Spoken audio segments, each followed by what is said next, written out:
Here is why the cost of living crisis is so bad and what you can do to get around it.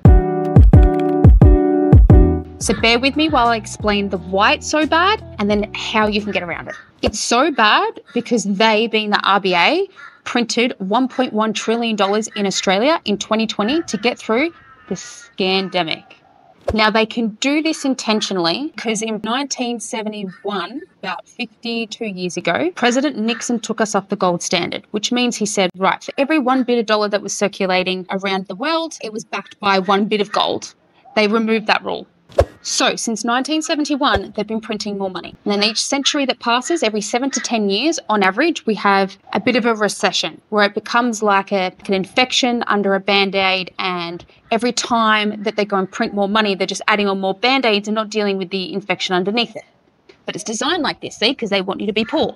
And so when they tell us CPI, aka inflation, is 5 or 6% at the moment in the middle of 2024, that is a lie. That metric doesn't include the basic things that we use every day, such as gas, housing, and fresh produce. The real number you need to look at is the M2 and the M1 money supply.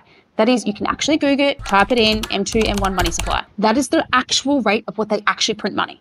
So what that means is if you're going to your job to earn income and your boss gave you a 5% increase in your pay, well, guess what? They're printing it at 12%. So you're still negative 7% of what you were last year. So where do the rich people sit? There's only 2 categories, and that is it.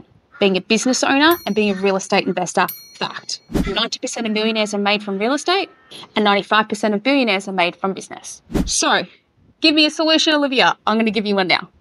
As an active property investor who sacrificed a shitload to get to the top 1% of property investors in my 20s, the thing that will solve most people's problems is earn more money. So I'm only suggesting to you right now to do the things that I physically implemented myself that I did in order to get ahead. Number 1 is cut the expenses down on the roof above your head. So when I was in my 20s, I moved back and lived with 3 other adults to cut my rent down.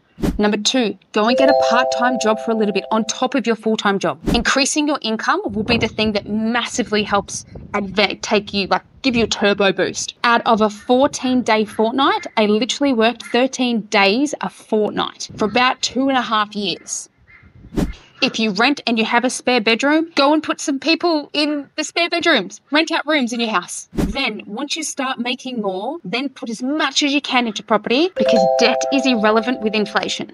So not only does my real estate, it goes up in value on about an average of 20% growth year on year for the last 7 or 8 years. My debt that I have attached to it is depreciating by 12% on average, compounded. So don't hate me for being in the game. Don't be a victim yourself. Learn how to get ahead because there's literally everything that you need to know to get ahead is for free online these days. So there's just no excuse. And something else that dramatically helped me as well was choosing a job and an extra part-time job that was like a back-end admin job that meant that I could listen to stuff whilst I was working. So I could educate my brain 16 hours a day on listening to smart investors. So to 2 birds with 1 stone, you're listening like there's no tomorrow and learning and feeding your brain whilst at the same time you're earning money. And just 3 to 5 years of this can set you up for the next 40 years or the rest of your life.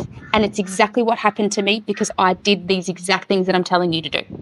Alternatively, you could stay a victim and end up getting poorer and poorer and poorer and poorer as they're going to print more money and it's going to get much, much more difficult.